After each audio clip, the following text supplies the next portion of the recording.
Você já foi ensinado que se não der o dízimo, está roubando a Deus? Mas, e se isso for uma mentira contada por séculos? E se o verdadeiro ensino bíblico for muito diferente do que te disseram no púlpito da igreja? Hoje, nós vamos desvendar um dos maiores mistérios da fé cristã. Prepare-se para ouvir o que muitos líderes religiosos não querem que você saiba. Seja muito bem-vindo ao canal Decifrando a Bíblia. Eu sou Luiz Bacelar e aqui a gente vai fundo, sem medo da verdade. Neste canal, você não vai encontrar religião vazia ou tradição humana disfarçada de fé. Aqui, a gente revela o que a Bíblia realmente diz, mesmo que isso abale estruturas. Se você busca a verdade, está cansado de respostas prontas e quer entender os segredos da palavra de Deus, então esse vídeo é para você. Hoje vamos descobrir: o dízimo ainda é mandamento para os cristãos? Ou é mais uma distorção feita por homens gananciosos? Fica comigo, porque o que você vai ouvir hoje pode mudar sua fé para sempre. Vamos começar do início. Para entender de verdade o que é o dízimo, a gente precisa voltar lá atrás, lá no Antigo Testamento. O dízimo foi instituído por Deus como parte da lei que ele entregou a Moisés, quando formava o povo de Israel como uma nação. E veja bem, não foi uma prática inventada por homens. Ela fazia parte do sistema de organização social, econômica e religiosa de Israel. A Bíblia diz em Levítico 27, versos 30: todos os dízimos da terra, tanto dos cereais do campo como dos frutos das árvores, pertencem ao Senhor, são consagradas ao Senhor. Você percebe o detalhe? Todos os dízimos da terra, cereais, frutos, alimento, nunca dinheiro. O dízimo era literalmente 10% da colheita da terra: trigo, uva, azeite, cevada, tudo que fosse produzido nos campos. Isso porque, naquela época, a economia era agrícola. O povo vivia da terra. O dízimo era, portanto, alimento e tinha um propósito muito claro. Em Deuteronômio, capítulo 14, nós entendemos para que Deus ordenou o dízimo: para que os levitas, que não têm herança como vocês, os estrangeiros, os órfãos e as viúvas que vivem em suas cidades, venham e comam e se fartem. Ou seja, o dízimo era um sistema de sustento para os levitas, os responsáveis pelo serviço no templo, porque eles não receberam terras para plantar, mas também era um cuidado social. Servia para alimentar os estrangeiros, os órfãos e as viúvas. Era uma forma prática de garantir justiça, partilha e sustento entre o povo.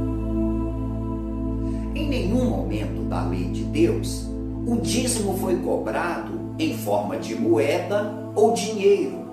Era comida produzida a partir da terra e entregue nos armazéns, os famosos celeiros, como veremos depois.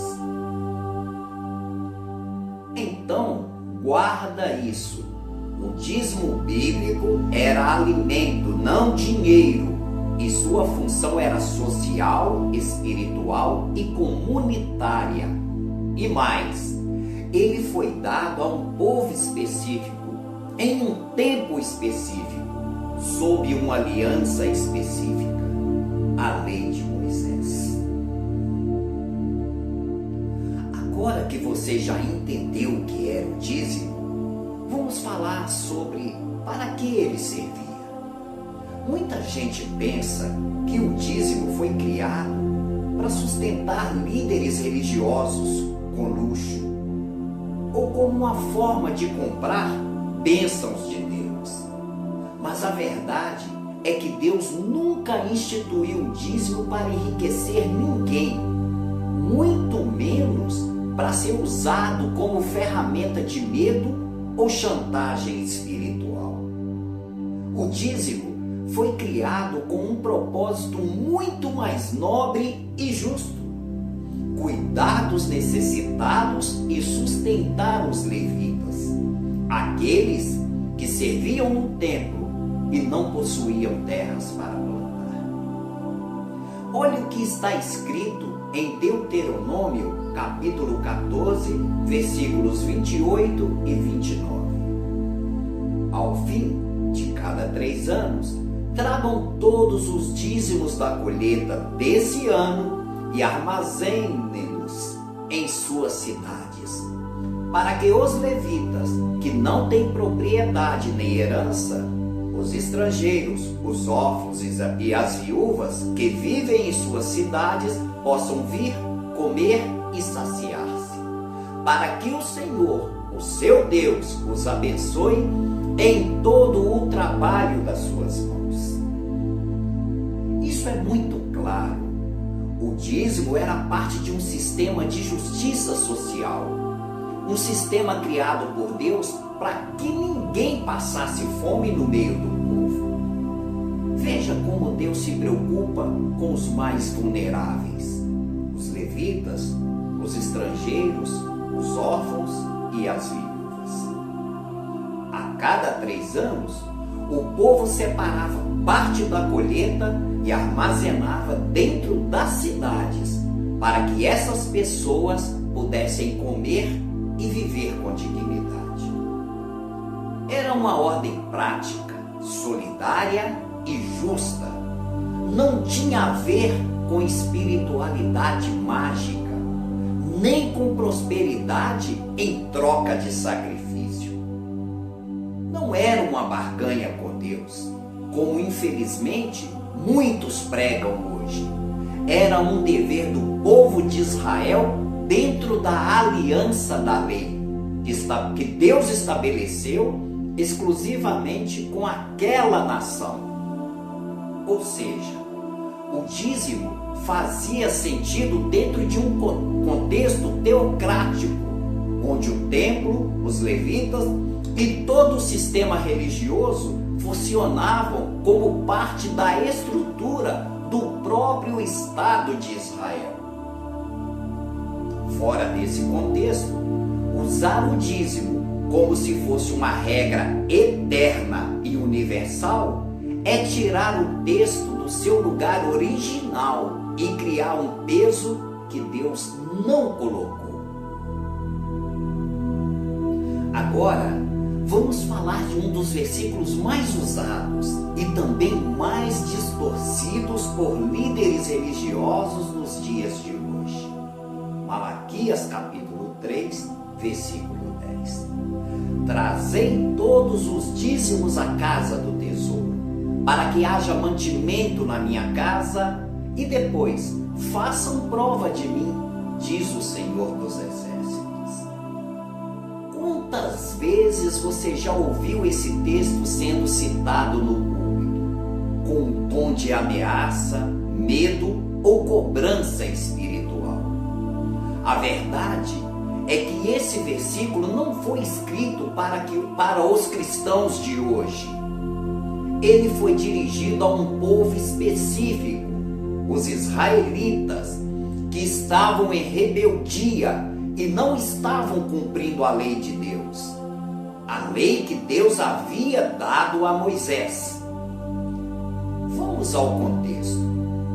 O livro de Malaquias foi escrito por volta do ano 430 a.C. Israel tinha voltado do exílio babilônico, mas o povo estava frio espiritualmente, desobediente, e os líderes religiosos estavam corrompidos. A denúncia de Deus, feita por meio do profeta Malaquias, era clara.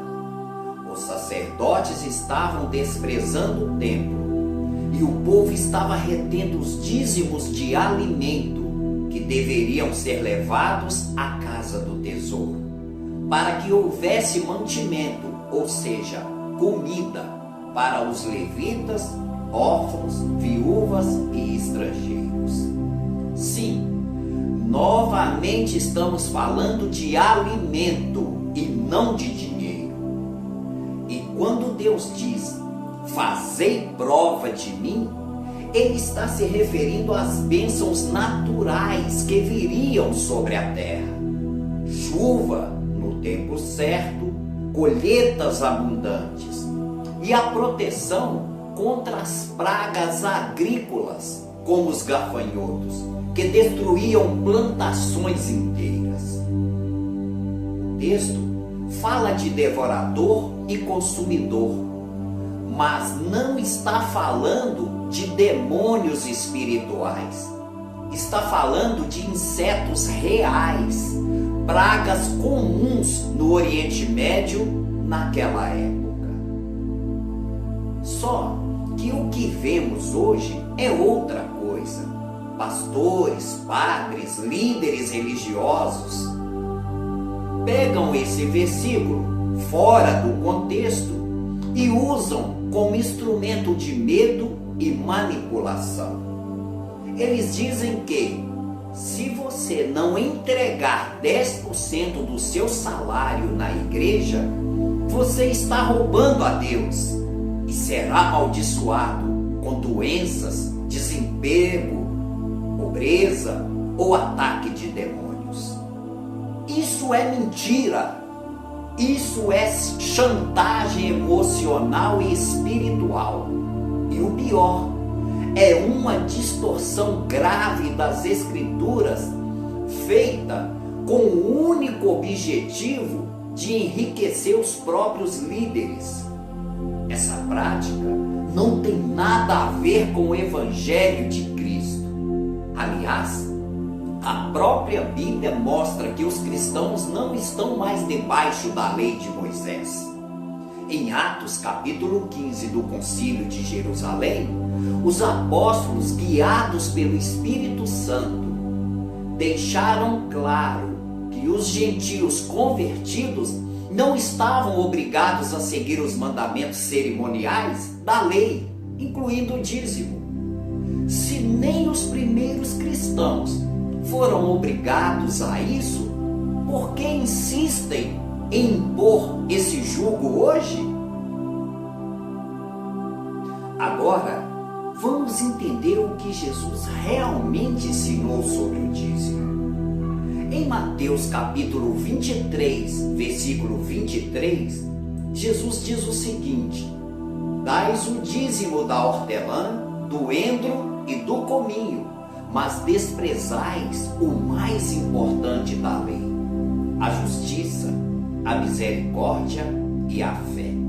Devíeis fazer estas coisas sem omitir aquelas. Alguns líderes religiosos pegam esse versículo para dizer que Jesus confirmou o dízimo para os cristãos. Mas isso não é verdade. Jesus aqui não está ensinando os discípulos a darem o dízimo.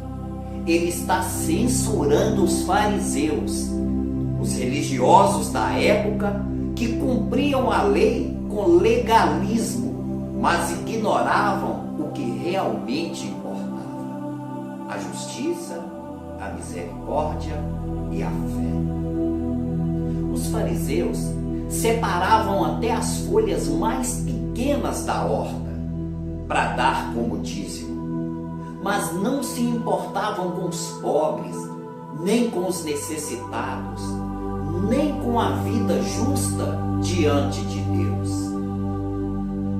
Jesus está dizendo: vocês se preocupam com as migalhas da lei, mas ignoram o coração dela.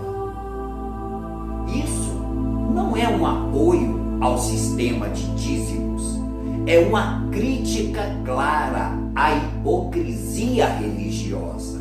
E mais, naquele momento, Jesus ainda estava falando dentro do contexto da lei, porque a nova aliança ainda não havia sido estabelecida na cruz. Após a ressurreição de Jesus, o sistema de adoração mudou completamente. Não há mais templo físico, não há mais sacerdócio levítico, não há mais dízimos como obrigação. No Novo Testamento, o que existe é a contribuição voluntária. Em 2 Coríntios, capítulo 9, versículos 6 e 7, o apóstolo Paulo ensina: o que semeia pouco, pouco também colherá. E o que semeia com fartura colherá. Cada um contribua segundo propôs no seu coração, não com tristeza ou por necessidade, porque Deus ama ao que dá com alegria. Você percebe a diferença? Paulo não fala em dízimo, ele fala em coleta, uma oferta espontânea, alegre, proporcional à decisão individual de cada um. E qual era a finalidade dessa contribuição? Não era para sustentar templos luxuosos, nem enriquecer líderes religiosos. Era para ajudar os pobres da comunidade cristã, suprir necessidades básicas, socorrer irmãos que passavam por fome, doença ou perseguição. É isso que o Evangelho ensina: generosidade com propósito, contribuição com liberdade, ajuda mútua entre irmãos. O que vemos hoje, infelizmente, é o uso de textos do Antigo Testamento, como Malaquias, para impor medo e arrancar dinheiro das pessoas simples, em nome de uma obrigação que Deus nunca colocou sobre a igreja. Agora, vamos falar de mais um texto que costuma ser usado fora de contexto por muitos líderes religiosos. Em 1 Timóteo, capítulo 5, verso 18, está escrito: digno é o obreiro do seu salário. E com base nisso, muitos pastores e pregadores dizem: tá vendo? A Bíblia manda pagar salário ao pastor. Mas será que é isso mesmo que o texto quer dizer? Vamos entender com profundidade.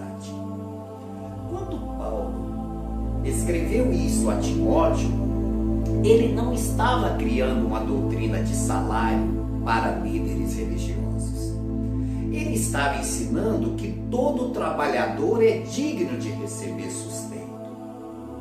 No mundo espiritual, isso significa que Deus é quem recompensa aqueles que o servem com fidelidade. Não significa que igrejas devem manter homens com salários fixos para pregar o Evangelho. Aliás, o próprio apóstolo Paulo recusou viver às custas dos irmãos. Em Atos 20, versículo 34, ele diz: essas minhas mãos serviram para o meu sustento e dos que estavam comigo.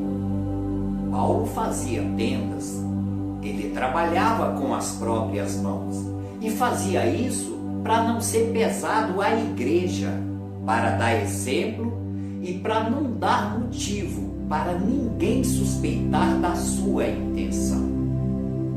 E mais, em 2 Tessalonicenses, capítulo 3, versos 10, ele escreve: se alguém não quiser trabalhar, também não coma.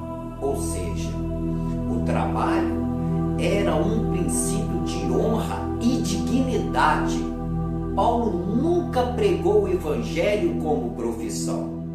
Ele vivia o evangelho como missão. E Jesus, o que ele disse? Mateus 10, verso 8. De graça recebestes, de graça dai. O evangelho é de graça.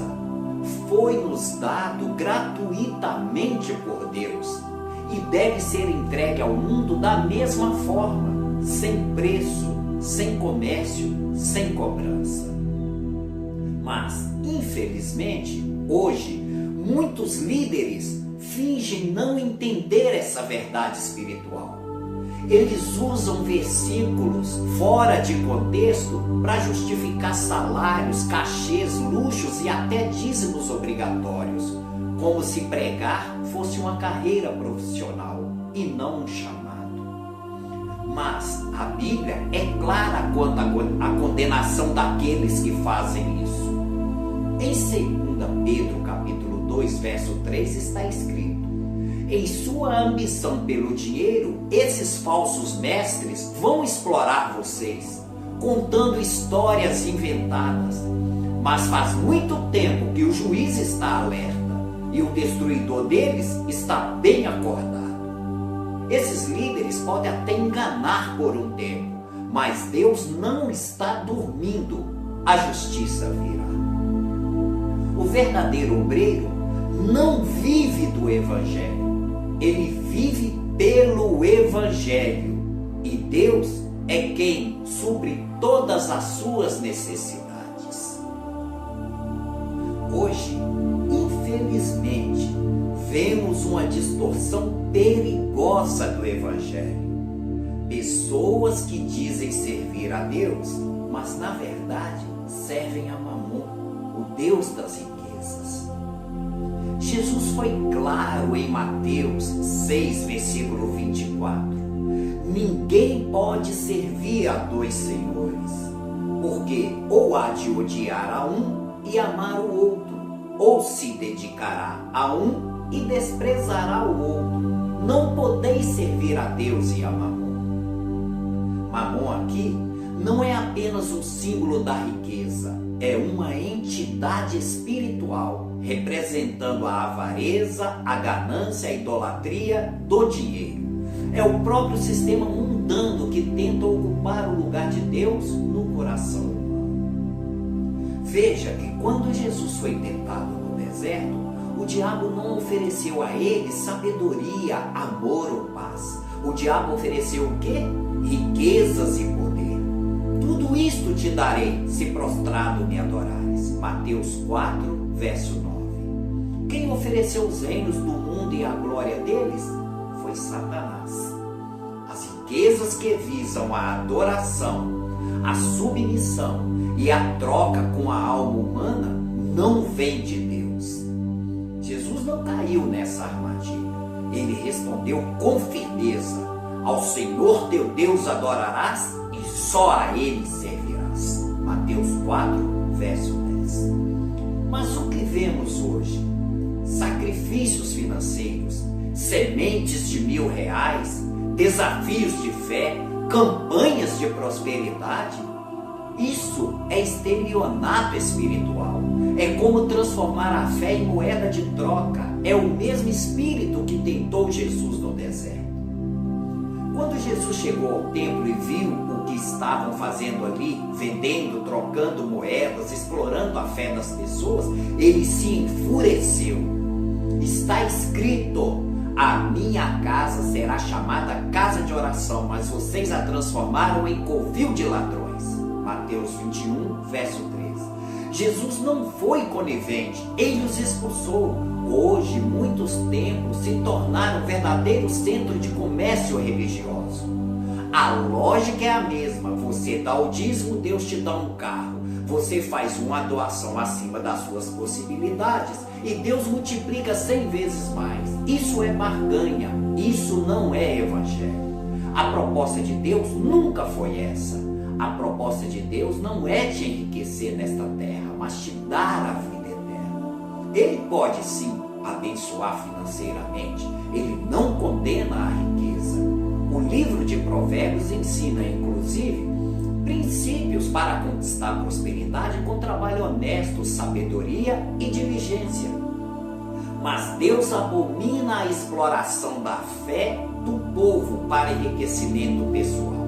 Jesus disse: de graça recebestes, de graça dai. Mateus 10, verso 8. O evangelho não é uma empresa. A fé não é um produto. A salvação não está à venda. Quando alguém enriquece tirando o dinheiro suado dos pobres em nome da fé, não está servindo a Deus, está servindo a Mamon. Chegamos ao fim dessa reflexão. E antes de encerrar, eu preciso deixar algo muito claro. Esse vídeo não foi feito para atacar ninguém. Foi feito para mostrar com respeito e amor a verdade da palavra de Deus. Deus não precisa do seu dinheiro. Ele é o dono do ouro, da prata, dos céus, da terra e de tudo o que existe. O que Ele deseja de verdade é o seu coração, a sua obediência. Ele quer que a gente ame uns aos outros, que cuidemos uns dos outros, assim como Cristo cuida de todos nós. Pare e pense. O que os líderes religiosos estão oferecendo? São apenas as riquezas da terra ou são os tesouros eternos dos céus? A igreja deve ser lugar de adoração, ensino, comunhão e serviço. A fé nunca foi e nunca será uma moeda de troca. E lembre-se, Jesus não cobra nada de você. Ele se entregou por inteiro por amor a você. E que, mesmo em meio a tantas distorções, você nunca se esqueça.